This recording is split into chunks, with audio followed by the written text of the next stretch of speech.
Hello, and welcome to our Success Stories webinar hosted by GoLean6Sigma.com. My name is Tracy O'Rourke, and I'm the managing partner and executive advisor at GoLean6Sigma.com. We are very excited to have this offering for our learners because this is where the rubber meets the road. This is when we talk about real projects that have been implemented within an organization, and we get to share these stories with you. So today we're highlighting a great success story from UC San Diego, presented by Franklin Garrett and Jared Church. It's called Reducing Mail Packaging Time from 415 to 96 minutes. That sounds like an awesome project, doesn't it? Why don't we go to the next slide so I can tell you a little bit about our presenters today. So Franklin Garrett is an assistant director at the Student Business Services Department at UC San Diego. He oversees the Student Account Services unit, including customer service and student accounts receivable. He has 10 years of higher education experience in the areas of counseling, advising, student services coordination, and student account services. Franklin has a master's degree in education with an emphasis in multicultural counseling from San Diego State University. Jared Church is an associate director from Student Business Services.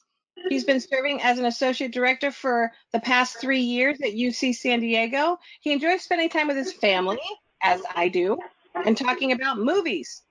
He earned his MBA from the University of Phoenix and has been working in higher education since 2002. Welcome, Franklin and Jared. Thank you. So I'm going to turn it over to you guys so you guys can share your projects. All right.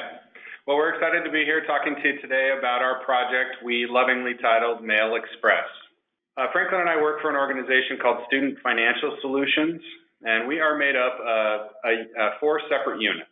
We have our central cashier's office, which handles really everything cashiering related. Some of the highlights are currency exchanges, petty cash reimbursements, and physically processing cash and check payments to the university. Our University Billing Services unit is primarily responsible for managing our tuition installment plan, dealing with entity billing as well as student billing, delinquent account management, and departmental invoice processing. Our loan administration office manages our cohort default management. They also handle all of the financial advising and counseling that's related to institutional loans, in addition to the collection on those institutional sources of funding. Our student accounts and campus cards unit, they also deal with student account billing and collections, as well as all of the customer service related to those functions. They manage the issuance of refunds from student accounts, and they provide all of the campus ID cards for both students and staff here at UCSD. Now, our project is focused on a key element of what we do in accounts receivable, which is to create and distribute what we call final collection notice letters. Now, this is a critical part of our due diligence process at the university. It's our formal notification to our customers that their accounts are being reassigned to a collection agency. Our business case was founded on the premise that our mail time, our lead time is just too long. It's taking us too long to get these letters produced. And in turn, it's delaying our students' receipt of those letters and allowing them enough time to properly take action. Our root cause analysis showed we have opportunities to reduce production, decrease motion, remove variation, as well as decrease our lead time. We found that we have unnecessary personnel involvement, inconsistent process steps, and a lack of process coordination. In addition, we also identified that we were paying unnecessary costs just to have these letters mailed and serviced. So the solutions that we implemented in our project were establishing a firm monthly date for letter production. We completely removed one of our analyst level employees from the printing process. We stopped producing unnecessary letters, and we eliminated unnecessary letter sorting. The overall results of our project, we were able to reduce our median cycle time for packaging from 415 minutes to 96 minutes. And that's all counted in business time, business minutes. We were able to show that our final letters were being mailed in time to guarantee delivery no later than the 1st of the next month. And we estimated our savings at just over $12,000, which we are recognizing through reduced collection fees, supplies, mailing expenses, reductions in transportation, motion, and overproduction, as well as waiting and the use of talent that we didn't need to be using. So the key takeaway from this is that our project was a success. We were able to ensure our customers received their final notice letters in time to respond before they're actually sent to collections.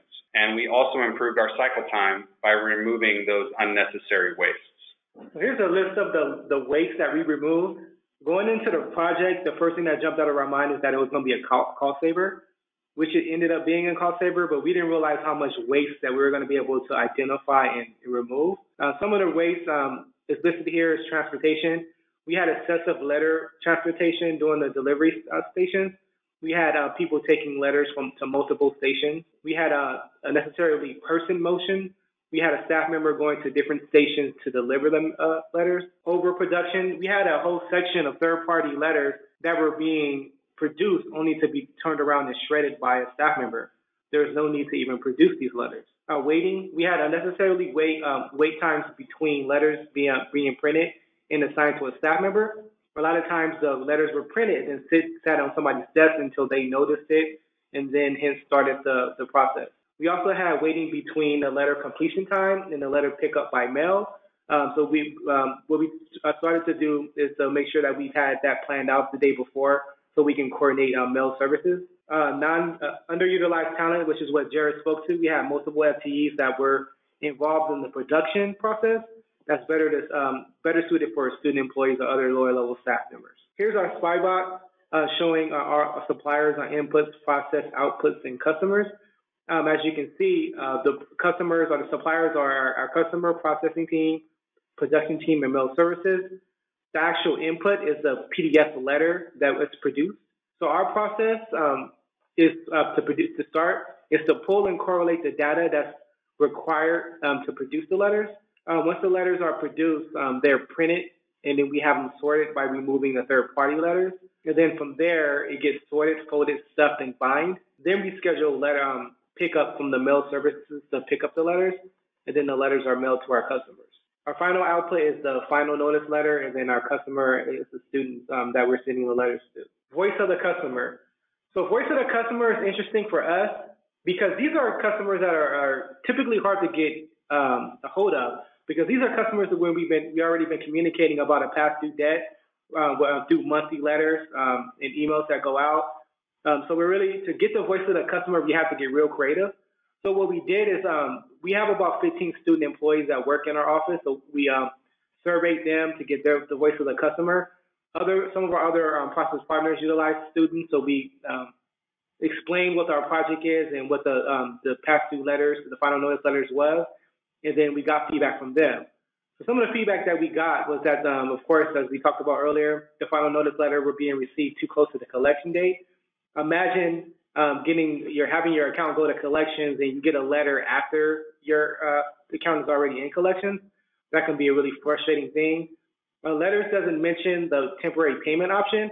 So actually, we have an option in our office where they can sign up for a temporary payment plan, which will also avoid their account going into collection. The letters doesn't have my collection due date. It lists at first of the month or the next month. Letters doesn't list a specific contact person. We have a generic, just our general number and our general email box, our email box on the actual letter.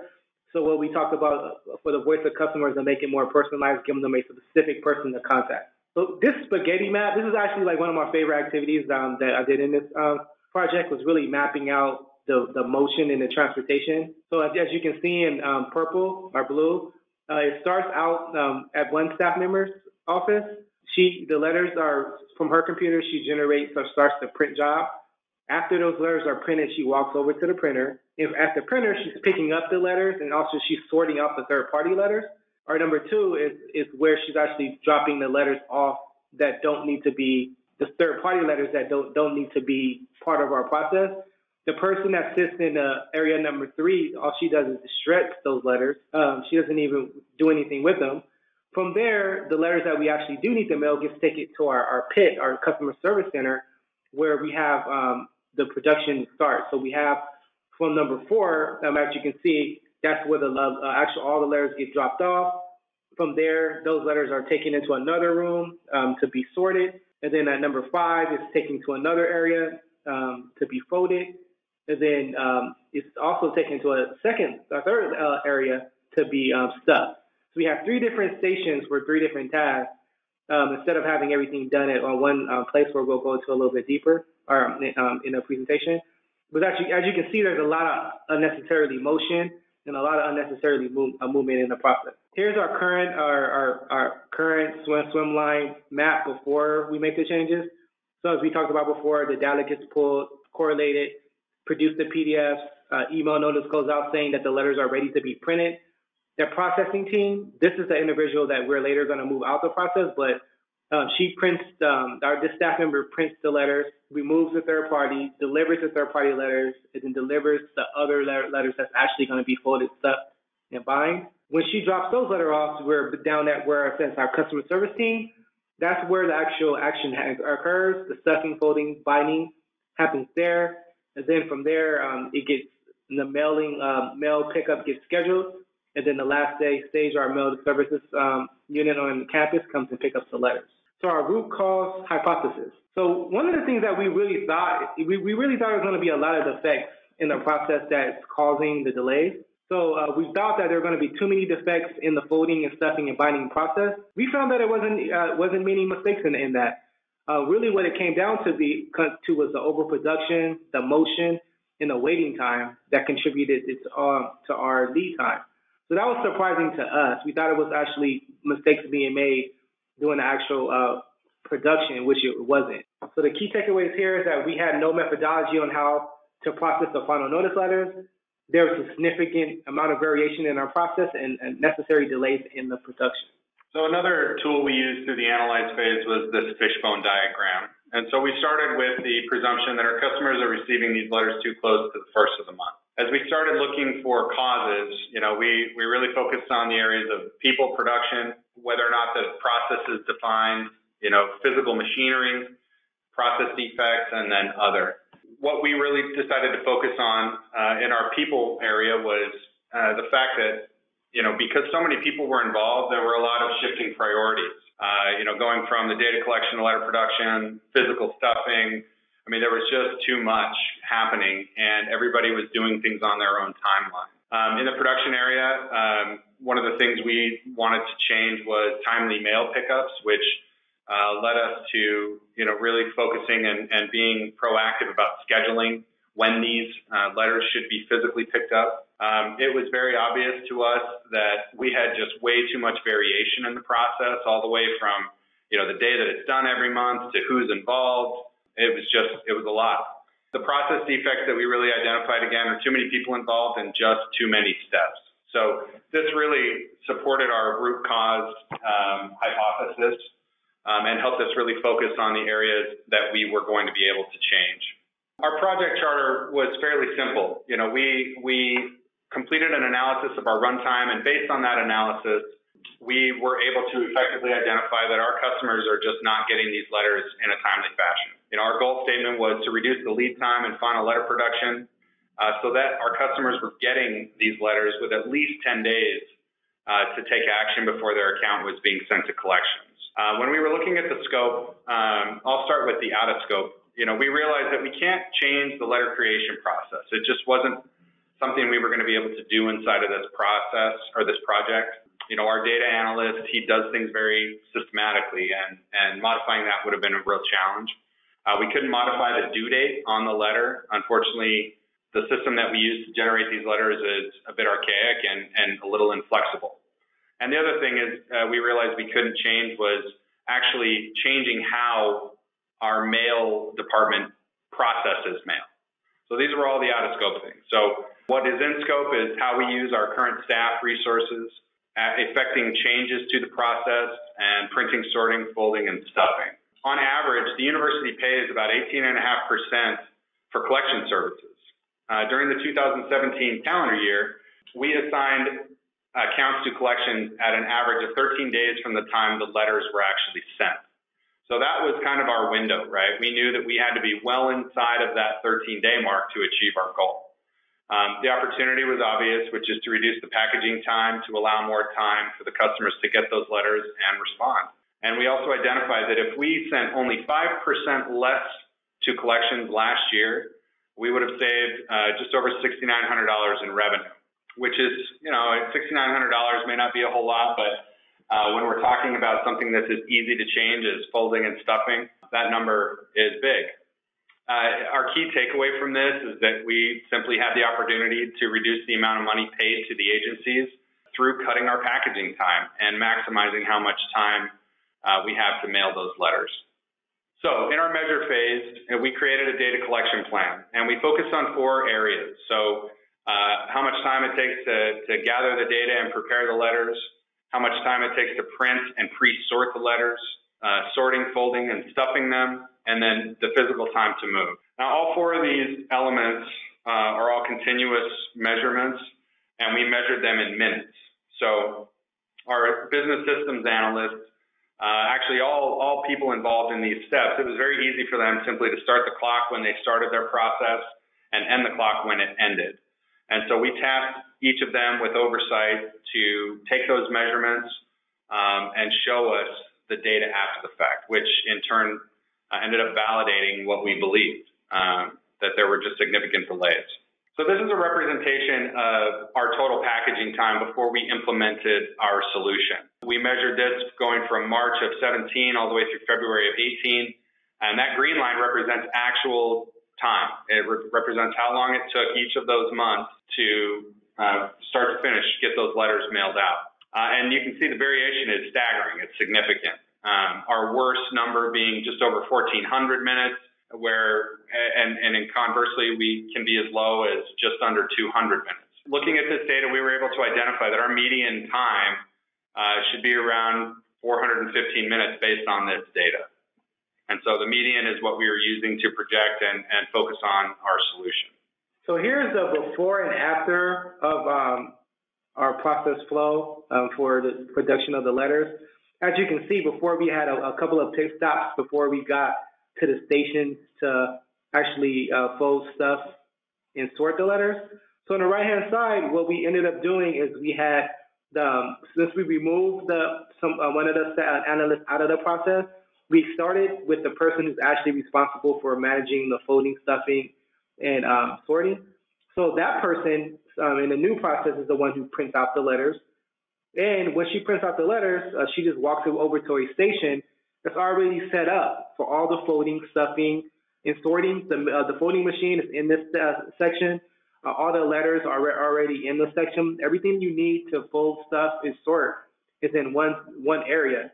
So after the folding and stuffing is done, we have a bin up there as well. We take that right over to the mailbox. So it went from 8 different pit stops to just 2, which was staggering when I first saw it. So the key takeaway here is we streamline the workflow, we reduce person, transportation, and material motion. Here's our improved swim line.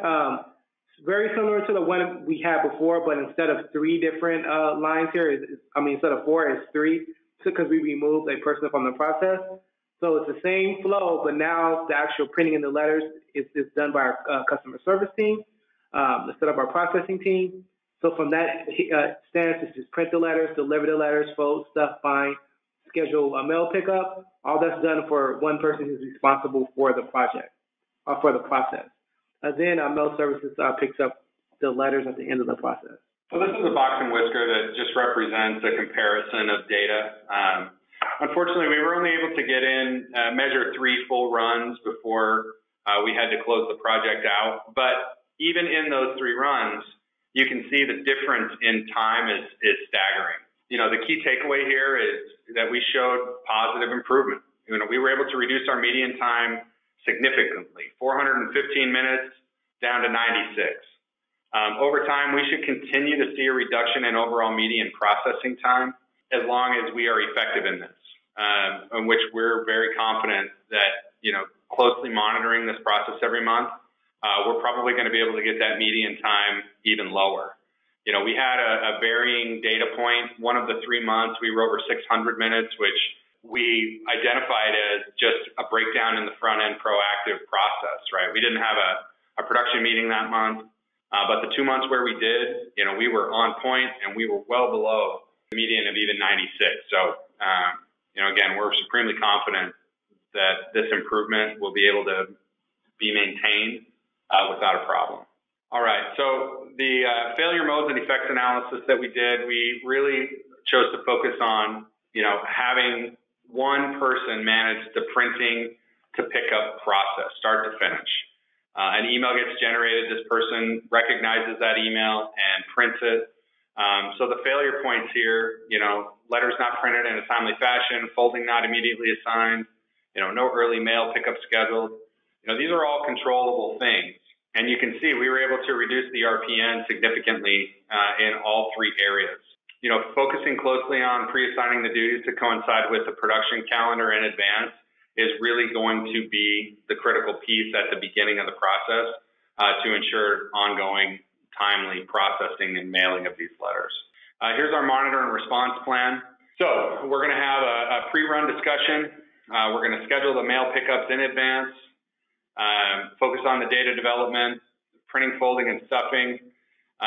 We've got 3 inputs, 1 process, and 1 output here. So really, our reaction plan here is we're going to monitor, the pre-run discussion. We're going to be proactive, looking at the calendar in advance.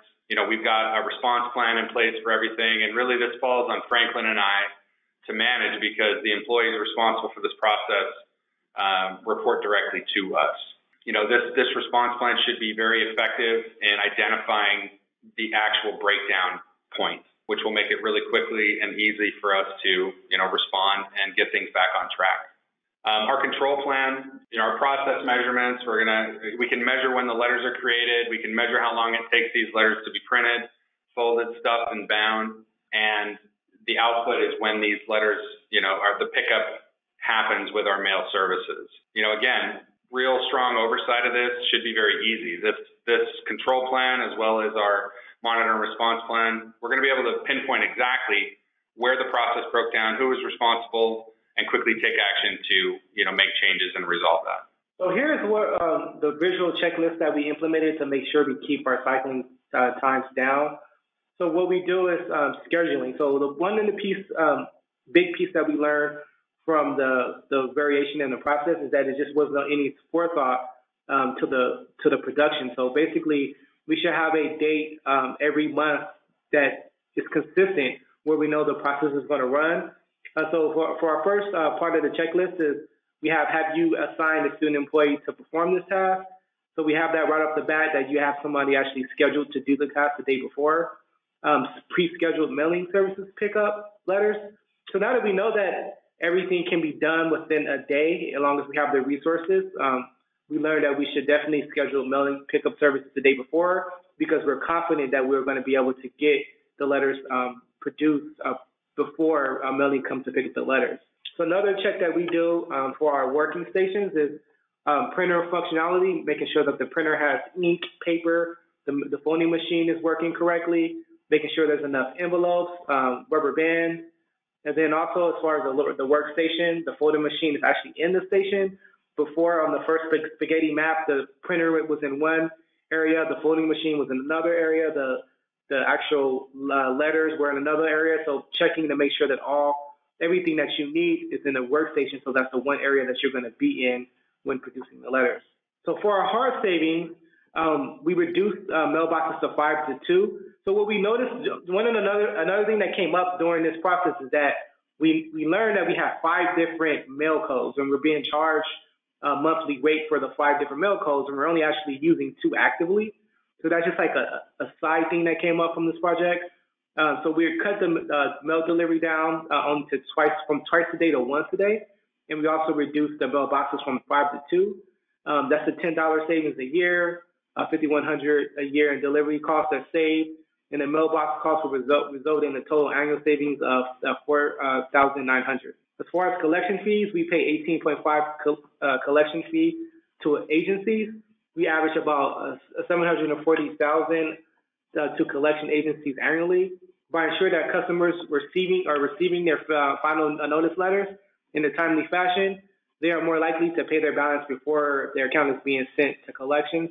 That's also a customer service thing because we want to make sure that we are giving students all the resources they can to prevent their accounts from going into collections. We anticipate that we are going to send 5% less to collections, which translates into that $6,900 a year savings.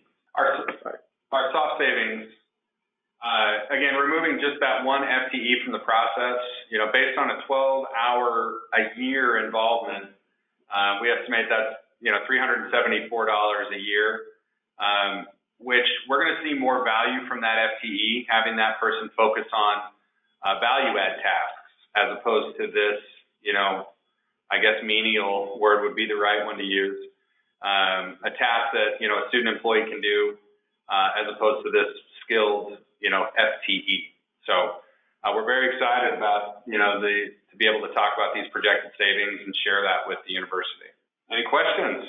Yes. So really great project. I loved hearing about your project. I love the tools you used. I love the spaghetti chart and the FMIA and your SIPOC. So I think one of my favorite things about this is really just honing in on waste and removing it, identifying where it's occurring and then just finding the root causes and getting rid of it. And you guys got some really good savings too in terms of projected savings. So great job on the project. Thank you. Thank you. So I do have a couple questions. What was the most challenging part of your project?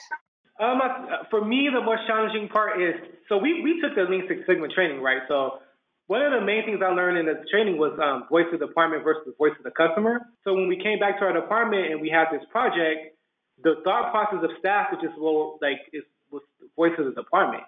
So the challenging part for me was trying to get them to see that it's all about the customer experience and try to get out of thinking of the impact to the actual department and think of what's best for the actual customer. Yeah, I think, we work in an environment that has a really strong ingrained culture. Employees who have been here for many, many years, great employees who are experts at what they do, but really trying to dig in and analyze these processes felt a little bit uncomfortable, right? There was a little bit of fear, I think, and I would say that was certainly a challenge to overcome. The training was amazing in that it gave us the tools and the communication skills necessary to really articulate the benefits of this process and help them see. And it was interesting as we were going through and interviewing people, running through these tools, creating these visual aids and sharing that with our team. It was really cool to see the light bulbs come on, and wow, I can't believe, that we're paying that much and, why did it take this long versus this long? It was a really fun element while challenging at the same time. Yes, definitely. So you guys were both graduates of UC San Diego's on-site Lean Six Sigma Greenbelt. Congratulations, and this was your project. So how has completion of this project impact how you both look at things? Well, first off, it really trickled down to our staff. Like we have a staff of 13 staff members, and all of them by the end of this summer will have yellow belt training. So just us going through it and like leading the charge really trickled down. And also we're looking to how we can expand. So Jared and I are looking into black belt and see, it really, to answer your question, it really motivated us and inspired us to learn even more and bring that back to our department. Yeah, I think it just opened our eyes to the fact that, it's okay to look at current processes and ignore the fact that things have been done the way they've always been done and come in with fresh ideas, new tools, different ways of looking at how we manage our business and using those tools to just identify opportunities for improvement and streamlining.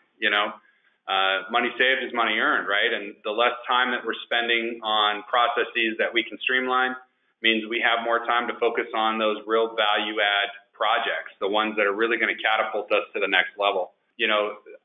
The fact that we focus on mailing, right? It seems like such an insignificant part of what we do, but we were able to show the impact just across the organization as a whole. Forget about the $12,000.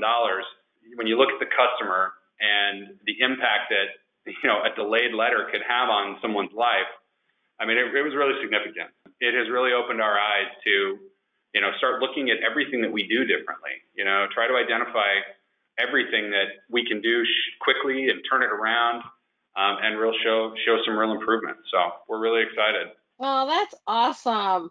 Okay, so I just have one last question, and that is, if you were going to give someone advice on, a Lean Six Sigma, a person who is just starting to get educated and applying process improvement in an industry familiar like yours, what would you tell them? What would be some advice you would have?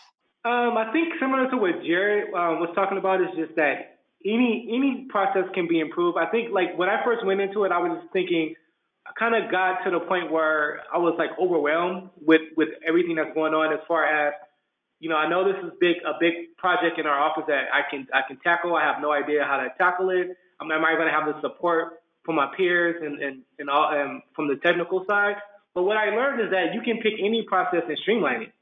So any process that you have, you can take a component of that and make it more streamlined. So you don't have to go in and try to pick up the biggest pain point. You can pick something else that's more reasonable that you have complete control over. And like Jared said, you take one small process in our office and improve it. It can have a big impact. Yeah, some advice I would give is not to let the material overwhelm you. I remember the first couple of weeks in class, looking at the website and all of the templates that are there. My head was swimming a little bit, right? How much am I supposed to use? What am I supposed to use and when? And the advice I would pass on is, one or two pieces from each step, it may be enough. It just really depends on what the process is. So, take it slow, absorb what you can, and put it into practice. Come back after every one of your classroom sessions and try to apply it to what you're doing. Think about, how it could fit in and the tools that you could use. And I mean, the Go Lean Six Sigma website and the templates there, those are a favorite now in my, on my webpage, because I want to be able to access them quickly. And, so again, the advice is, use what's available, but take your time and don't let it overwhelm you. Wonderful. Thank you so much. I'll just say that I'm Tracy O'Rourke. You're listening to GoLean6Sigma.com success story webinar highlighting Franklin Garrett and Jared Church. I want to thank you both for sharing your process improvement project today. You're welcome. Thank you, Tracy. And thank you for all of you listening and joining as well. If you have any questions about this presentation or about how to apply Lean Six Sigma, just contact us. And don't forget to download any free tools and templates on our website. As Jared was saying, it's one of his favorites now. So always have a great day, and thanks for joining us. Bye-bye.